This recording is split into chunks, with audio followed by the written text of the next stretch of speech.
Hi மக்களே, எல்லாத்துக்கும் வணக்கம். எல்லாரும் எப்படி இருக்கீங்க? எங்கள் ஒரு ஸ்பெஷல் தக்காளி குழம்பு. ஒரே கல்ல 2 மாங்கான்னு சொல்கிற மாதிரி இது ஒரே கல்ல 3 மாங்கான்னு சொல்லலாங்க.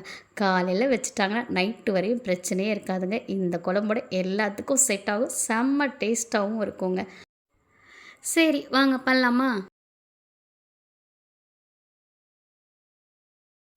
இப்போ ஒரு கடாய் ஒன்று வச்சுக்கோங்க. 3 ஸ்பூன் கடலெண்ணெய் ஊற்றிக்கலாம்.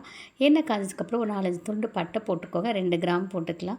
ஒரு அரை ஸ்பூன் சோம்பு போட்டுக்கோங்க. நல்லா பொரிஞ்சிடும். ஒரு 10 பல் பூண்டு உரிச்சு வச்சுருக்கேன், அதையும் போட்டுக்கலாம். சின்ன வெங்காயம் ஒரு 1/4 கிலோ எடுத்திருக்கேன், அதை போட்டு நல்லா வதக்கிக்கோங்க. வெங்காயம் நல்லா சுருங்கி வரணும், அந்தளவுக்கு வதக்கிக்கோங்க. இப்போ வெங்காயம் நல்லாவே வதங்கிருச்சுங்க. நல்லா பழுத்த தக்காளி 4 எடுத்திருக்கேன். மேலே உள்ள காம்பை கட் பண்ணிக்கலாம். கட் பண்ணிட்டு லைட்டாக கீறி விடுங்க.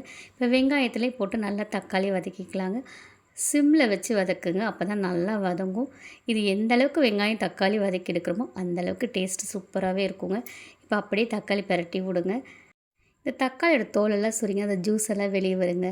இந்த அளவுக்கு வதக்கிட்டாலே போதுங்க. இதோட நான் 1 ஸ்பூன் மிளகாத்தூள் எடுத்திருக்கேன், அதையும் போட்டுக்கலாம். 1 ஸ்பூன் மல்லித்தூள் எடுத்துக்கிறேன், அதையும் போட்டுக்கோங்க. 1/4 ஸ்பூன் மஞ்சத்தூள் போட்டுக்கலாம். இப்போ ஒரு 3 நிமிஷம் இதை வதக்கிக்கலாங்க. மல்லித்தூள் மிளகாத்தூள் இல்லைனா கூட நீங்கள் தனியாவும் வரமிளகா ஒரு 6 7 போட்டு கூட இப்படி பண்ணலாம். ரொம்பவே சூப்பராக தான் இருக்கும் அதுவுமே. இப்போ அரை மூடி தேங்காய் எடுத்திருக்கேன், அதையும் துருவி போட்டு நல்லா வதக்கிக்கலாம். வெங்காயம் தக்காளி எல்லாமே வதங்கும் போது தக்காளியோட தண்ணி விட்டு இந்த தேங்காயும் நல்லாவே வதங்கிருங்க. இப்போ ஒரு கொத்து கருவேப்பிலை போட்டு இதையே வதக்கிக்கலாம். எங்கள் ஊரில் பார்த்திங்கன்னா இதை நல்லா வதக்கிட்டு ஆட்டாங்கல்ல போட்டு மிளகாட்டி வச்சேன்னு சொல்லுவாங்க.